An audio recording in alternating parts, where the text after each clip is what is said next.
Ashes അഞ്ചാം ടെസ്റ്റിൽ ഇംഗ്ലണ്ടിനെ 5 വിക്കറ്റിന് തോൽപ്പിച്ചിരിക്കുകയാണ് cricket Australia. Clinical and complete win എന്ന് തന്നെ പറയാം. A memorable series ends as Australia lift the Ashes trophy. ഇംഗ്ലണ്ടിനെ സംബന്ധിച്ചിടത്തോളം നാണക്കേടിൻ്റെ മറ്റൊരു അധ്യായമാണ് ഇതുവഴി തുറന്നിരിക്കുന്നത്. പരമ്പര 4-1 അവർ കൈവിട്ടിരിക്കുന്നത്. രണ്ടാം ഇന്നിംഗ്സിൽ 160 റൺസ് വിജയലക്ഷ്യം പിന്തുടർന്ന ഓസീസ് 31.2 ഓവറിൽ 5 വിക്കറ്റ് മാത്രം നഷ്ടത്തിൽ ലക്ഷ്യം കാണുകയായിരുന്നു.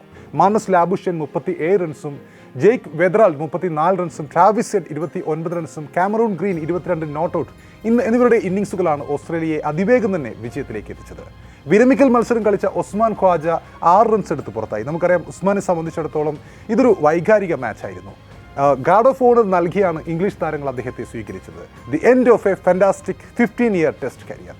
88 ടെസ്റ്റുകളിൽ നിന്നായി 43 ആവറേജിൽ 6229 റൺസാണ് ഉസ്മാന്റെ ടെസ്റ്റ് സമ്പാദ്യം. 16 സെഞ്ചുറികളും ഇതിൽ ഉൾപ്പെടുന്നു. ഇടക്കാലത്ത് ടീമിൽ നിന്നും പുറത്തായ ഉസ്മാൻ തിരിച്ചുവരവിൽ 2022 ശേഷം വിസ്മയങ്ങൾ തീർക്കുകയായിരുന്നു ഓസീസിനെ സംബന്ധിച്ചിടത്തോളം. അവരെ സംബന്ധിച്ചിടത്തോളം മൈക്കിൾ ക്ലാർക്കിന്റെയും ക്രിസ് റോജേഴ്സിന്റെയും വിരമിക്കലിന് ശേഷം ക്രിക്കറ്റ് ഓസ്ട്രേലിയ കണ്ടെത്തിയ ഒരു മറുമരുന്നായിരുന്നു ഉസ്മാൻ ഖ്വാജ. 1986 ഡിസംബർ 12 പാകിസ്ഥാനിൽ ജനിച്ച ഉസ്മാൻ ത്വാരിഖ് ഖവാജ ടെസ്റ്റിൽ ഓസ്ട്രേലിയയെ പ്രതിനിധീകരിക്കുന്ന ആദ്യത്തെ മുസ്ലിം കളിക്കാരൻ കൂടിയാണ്. പരിക്കേറ്റ റിക്കി പോണ്ടിങ്ങിന് പകരക്കാരനായി 2010-11 ആഷസിലാണ് അദ്ദേഹം ടെസ്റ്റിൽ അരങ്ങേറ്റം കുറിക്കുന്നത്. പിന്നീട് അങ്ങോളം നിരവധി ടെസ്റ്റ് മത്സരങ്ങൾ, ഡേവിഡ് വാർണർക്കൊപ്പമുള്ള സക്സസ്ഫുൾ ഓപ്പണിംഗ് കൂട്ടുകെട്ടുകൾ, വിജയങ്ങൾ ത്രസിപ്പിക്കുന്ന ഒരുപാട് മൊമെന്റുകൾ. ആദ്യ ഇന്നിംഗ്സിൽ 17 റൺസാണ് ഉസ്മാൻ ഖ്വാജ എടുത്തത്. ഇംഗ്ലണ്ടിനായി രണ്ടാം ഇന്നിംഗ്സിൽ ജോഷ് ടങ്ക് 3 വിക്കറ്റ് വീഴ്ത്തിയെങ്കിലും ചെറിയ വിജയലക്ഷ്യം പ്രതിരോധിക്കാൻ ഇംഗ്ലണ്ടിന് സാധിച്ചില്ല. ജയത്തോടെ 4-1 എന്ന നിലയിൽ ആഷസ് പരമ്പരയിൽ ഓസീസ് സർവാധിപത്യം നേടുകയായിരുന്നു. 4ാം മത്സരത്തിൽ മാത്രമാണ് ഇംഗ്ലണ്ടിന് ജയിക്കാനായത്. 8ന് 302 എന്ന നിലയിൽ 5ാം ദിനം പുനരാരംഭിച്ച ഇംഗ്ലണ്ട് 342 റൺസിന് ഓൾ ഔട്ട് ആവുകയായിരുന്നു. സെഞ്ചുറിയുമായി നിലയുറപ്പിച്ച ജേക്കബ് ബെദൽ എന്ന യുവതാരം 154 റൺസാണ് അദ്ദേഹം നേടിയത്. അദ്ദേഹം ഈ ദിവസം 12 റൺസ് കൂടി കൂട്ടിച്ചേർത്ത് മടങ്ങുകയായിരുന്നു. അധികം വൈകാതെ 6 റൺസ് എടുത്ത ജോഷ് ടങ്കും പുറത്താകുന്നു.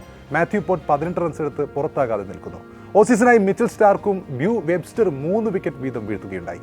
പരമ്പരയിലാകെ 31 വിക്കറ്റ് വീഴ്ത്തിയ മിച്ചൽ സ്റ്റാർക്കാണ് player of the tournament. Travis ഹെഡാണ് പ്ലെയർ ഓഫ് ദ മാച്ച്. അപ്പോൾ മിച്ചൽ സ്റ്റാർക്കിനെ സംബന്ധിച്ചിടത്തോളം ബാറ്റുകൊണ്ടും തിളങ്ങിയ ഒരു ആഷസായിരുന്നു ഇത്. 31 വിക്കറ്റുകൾ അദ്ദേഹം പന്തുകൊണ്ട് നേടിയപ്പോൾ 2 ഹാഫ് സെഞ്ചുറികളും അദ്ദേഹം ബാറ്റുകൊണ്ട് ഈ സീരീസിൽ നേടുകയുണ്ടായി. 2013-14 സീസണിൽ മിച്ചൽ ജോൺസൺ 37 വിക്കറ്റുകൾ നേടിക്കൊണ്ട് ഒരു ആഷസിൽ 30-ലധികം വിക്കറ്റുകൾ നേടിയിരുന്നു. അതിനുശേഷം ആദ്യമായിട്ടാണ് മറ്റൊരു ബോളർ മിച്ചൽ സ്റ്റാർക്ക് 30 വിക്കറ്റിന് മുകളിൽ ഒരു ആഷസ് സീരീസിൽ നേടുന്നത്. അതിനൊപ്പം തന്നെ 2 ആഷസ് സീരീസിൽ തുടർച്ചയായി player of the series award നേടാനും മിച്ചൽ സ്റ്റാർക്കിന് സാധിച്ചു. നേരത്തെ ഇംഗ്ലണ്ടിൽ നടന്ന ആഷസ് സീരീസിൽ അദ്ദേഹം പ്ലെയർ ഓഫ് ദ സീരീസ് ആയിരുന്നു. അതിനുശേഷം ഇതാ ഓസ്ട്രേലിയയിൽ സ്വന്തം മണ്ണിൽ നടന്ന ആഷസിലും അദ്ദേഹം player of the series award നേടിയിരിക്കുകയാണ്. മിച്ചൽ സ്റ്റാർക്കിന്റെ ഈ ഒരു സീരീസിലെ പെർഫോമൻസ് ആകെ നോക്കുമ്പോൾ ഈ ഒരു ആഷസിൽ അദ്ദേഹം 31 വിക്കറ്റുകളാണ് നേടിയിട്ടുള്ളത്. 2 50കൾ നേടിയിട്ടുണ്ട്. 157 റൺസ് ബാറ്റ് കൊണ്ട് നേടി. Starc won the player of the series and well deserved എന്ന് തന്നെ പറയാം. അതുപോലെ ട്രാവിസ് ഹെഡിൻ്റേത് കൂടിയായിരുന്നു ഈ ആഷസ് സീരീസ്.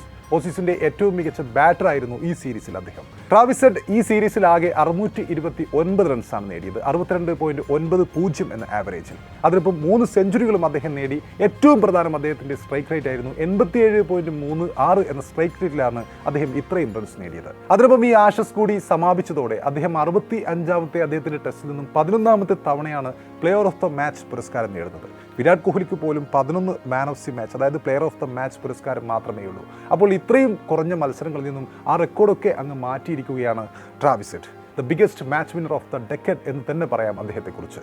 4ാം ദിനം ഇന്നിംഗ്സ് തോൽവി മുഖാമുഖം കണ്ട ഇംഗ്ലണ്ടിനെ ബെദറിന്റെ സെഞ്ചുറിയാണ് കരകയറ്റിയത്. നേരത്തെ പറഞ്ഞതുപോലെ മത്സരം 5ാം ദിവസത്തിലേക്ക് നീട്ടിയെടുക്കുകയും ചെയ്തത് ആ ഒരു സെഞ്ചുറിയാണ്. രണ്ടാം ഇന്നിംഗ്സിന് ഇറങ്ങിയ ഇംഗ്ലണ്ടിന് ആദ്യ ഓവറിൽ തന്നെ ഓപ്പണർ സാക് ക്രോളിയെ നഷ്ടമാകുന്നു. മിച്ചൽ സ്റ്റാർക്കിനായിരുന്നു വിക്കറ്റ്. എന്നാൽ 2ാം വിക്കറ്റിൽ ബെൻ ഡെക്കറ്റിനൊപ്പം ചേർന്നുകൊണ്ട് 81 റൺസ് കൂട്ടിച്ചേർത്ത ബെത്തൽ ഇംഗ്ലണ്ട് ഇന്നിംഗ്സ് നേരെ നിർത്തുകയായിരുന്നു ആ സമയത്ത്.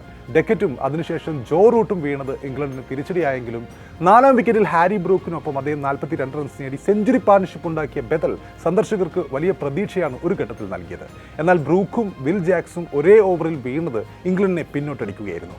നന്നായി തുടങ്ങിയ ജാമി സ്മിത്തും 26 റൺസ്, ക്യാപ്റ്റൻ ബെൻ സ്റ്റോക്സും 1, ബ്രൈഡൻ കാൽസും 16 റൺസ്, ഇവരൊക്കെയും ആകെ 15 ഓവറുകളുടെ വ്യത്യാസത്തിൽ 4ാം ദിനം വീണതോടെ ഇംഗ്ലണ്ടിന്റെ നില കൂടുതൽ പരുങ്ങലിലാവുന്നു. ഒരു എൻഡിൽ ആ സമയത്തും ക്ഷമയോടെ പൊരുതിയ ബെത്തൽ വലിയൊരു നാണക്കേടിൽ നിന്നാണ് അവരെ 4ാം ദിനം രക്ഷപ്പെടുത്തിയത്. എന്നാൽ 5ാം ദിനം ഓസീസ് അനായാസം വിജയത്തിലേക്ക് എത്തുകയും ചെയ്തു. ഇംഗ്ലണ്ടിനെതിരായ ഈ ആഷസ് പരമ്പരയിലെ അവസാന ടെസ്റ്റിലും ജയിച്ചതോടെ ലോക ടെസ്റ്റ് ചാമ്പ്യൻഷിപ്പ് പോയിന്റ് പട്ടികയിൽ 1ാം സ്ഥാനം നിലനിർത്തിയിരിക്കുകയാണ് മൈറ്റി ഓസീസ്. 8 മത്സരങ്ങളിൽ നിന്നും 7 ജയവും ഒരു തോൽവിയും അടക്കം 84 പോയിന്റും 87.5 ശതമാനവുമായിട്ടാണ് ഓസ്ട്രേലിയ ഒന്നാം സ്ഥാനത്ത് തുടരുന്നത്. വെസ്റ്റ് ഇൻഡീസിനെതിരായ 3 ടെസ്റ്റിൽ 2 ജയവും ഒരു സമനിലയും നേടിയ ന്യൂസിലാൻഡ് 28 പോയിന്റും 77.78 പോയിന്റ് ശതമാനവുമായി രണ്ടാം സ്ഥാനത്തുണ്ട്. ഇന്ത്യക്കെതിരായ ടെസ്റ്റ് പരമ്പര സമ്പൂർണ്ണ ജയത്തോടെ 4 ടെസ്റ്റിൽ 3 ജയവും ഒരു സമനിലയും നേടിയ സൗത്ത് ആഫ്രിക്കയാണ് ഈ ലിസ്റ്റിൽ മൂന്നാമതുള്ളത്. 36 പോയിന്റുള്ള സൗത്ത് ആഫ്രിക്കയ്ക്ക് 75 പോയിന്റ് ശതമാനം. 2 ടെസ്റ്റ് മാത്രം കളിച്ച് ഒരു ജയവും ഒരു സമനിലയും നേടിയ ശ്രീലങ്ക 16 പോയിന്റും 66.67 പോയിന്റ് ശതമാനവുമായി 4ാം സ്ഥാനത്തുള്ളപ്പോൾ സൗത്ത് ആഫ്രിക്കയ്ക്കെതിരെ കളിച്ച 2 ടെസ്റ്റിൽ ഒരു ജയവും ഒരു തോൽവിയും അടക്കം 12 പോയിന്റും 50% പോയിന്റ് ശതമാനവുമുള്ള പാകിസ്ഥാനാണ് ഈ ലിസ്റ്റിൽ 5ാമതുള്ളത്. ലോക ടെസ്റ്റ് ചാമ്പ്യൻഷിപ്പിന്റെ ഭാഗമായി 9 ടെസ്റ്റ് കളിച്ച ഇന്ത്യ 4 ജയവും 4 തോൽവിയും ഒരു സമനിലയും അടക്കം 52 പോയിന്റും 48.15 പോയിന്റ് ശതമാനവുമായി പാകിസ്ഥാനും പിന്നിൽ 6ാം സ്ഥാനത്താണ്.